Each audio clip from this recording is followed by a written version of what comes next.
দীর্ঘদিন under eye darkness নিয়ে ভুগছেন কিন্তু কোনো কিছুতেই কাজ হচ্ছে না। আসসালামু আলাইকুম, আমি ডক্টর সাইমা আহমেদ রেমি। আমার চেম্বারে অনেক পেশেন্টরাই আসেন যাদের কনসার্ন থাকে আন্ডার আই ডার্কনেস, যেটি কোনো ক্রিম বা মলমে ভালো হচ্ছে না।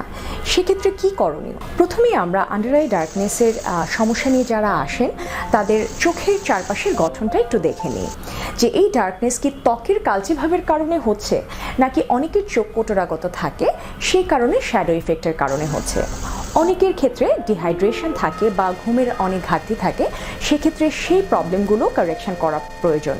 আদারওয়াইজ শুধু ট্রিটমেন্ট বা থেরাপির মাধ্যমে এটি চলে যাবে না পুরোপুরি। আমরা এই কমপ্লেনগুলো দেখে অ্যাসেস করে তারপর আমরা ট্রিটমেন্ট প্ল্যান বের করি। যদি স্কিনের হাইপারপিগমেন্টেশনের জন্য আন্ডার আই ডার্কনেস হয়ে থাকে, আমরা কিছু লাগানোর ক্রিম, ব্রাইটেনিং ক্রিম অ্যাডভাইস করে থাকি, যেটি চোখের চারপাশে পাতলা ত্বকের জন্য প্রয়োজনীয়। এর পাশাপাশি আমাদের বিভিন্ন প্রসিডিওর আছে, যেমন কেমিক্যাল পিল একটি অত্যন্ত কার্যকারী থেরাপি। এর মাধ্যমে আন্ডার আই ডার্কনেস দূর করা সম্ভব। পাশাপাশি যেগুলো স্টাবার্ন পিগমেন্টেশন বা বেশ কালচে দাগ, সেগুলোতে মেজোথেরাপি খুব চমৎকার কাজ করে। এছাড়াও পিআরপিও খুব ভালো মতো এই দাগগুলো রিমুভ করতে হেল্প করে।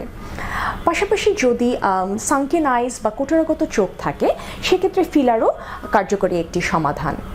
আশা করি আজকের ভিডিওর মাধ্যমে যারা স্টাবার্ন বা জেদি আন্ডার আই ডার্কনেস নিয়ে ভুগছেন তারা উপকৃত হবেন। ধন্যবাদ।